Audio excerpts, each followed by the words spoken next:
traveled recently to Cape Town, South Africa. The fact of the matter is that cell phone service travels with patients to their townships, even in rural areas. These days, more people are hitting the highway than ever before. We've come all the way to Portland, Maine for this next story. Now, if you look closely, you can actually see the vinyl being cut on this disc.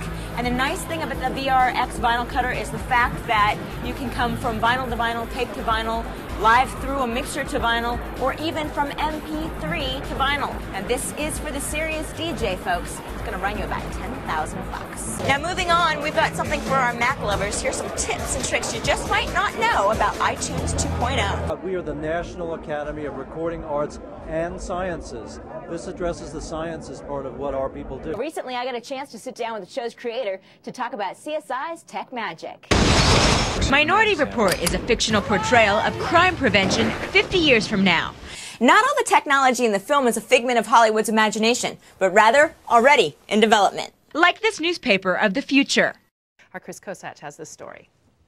Hedy Lamarr, an actress known for her beauty and a controversial 10-minute nude swimming scene. But there was more to her than meets the eye. Hedy Lamarr was married to a Nazi arms dealer in Germany when she was very young. And I don't think he really understood that she understood everything. And she listened, filing away all sorts of technical details. There isn't a man in the world who will not share his secret with some woman.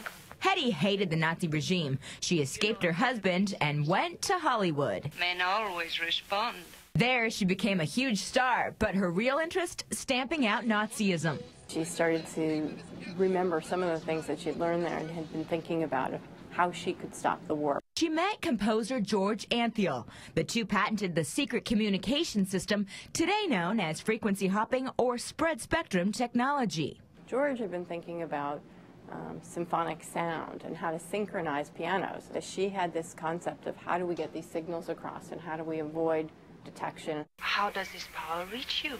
Hedy's idea used a mechanical switching system similar to a player piano to shift communication frequencies faster than the enemy could follow. Spread spectrum is just a way of taking a data stream and encrypting it.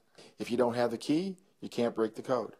Unfortunately, Hedy and George used pianos to explain their device. When the government saw the word pianos, they just didn't bite. The idea sat on the shelf for 20 years. Then one day, the government took a second look. And they had run across the patent. It had long expired, and they started to use this technology to invent military communications. First, to keep the enemy from jamming American torpedoes and sending them off course.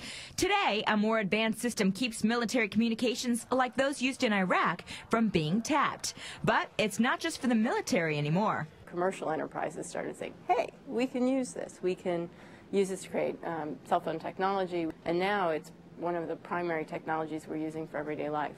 While Hedy's invention was never used against Germany, she did get her wish to support the Allied troops in wartime. It just took 60 years. According to my Suunto watch, I know I've been up here for 30 minutes at an altitude of 3,200, and that storm is coming in from the northwest. When you're out at night, you can't help but notice the stars. But how do you know what you're looking at? Well, the Pocket Stars program can help. At the Letterman Digital Arts Center in San Francisco, California, I'm Chris Kosach for CNET.com.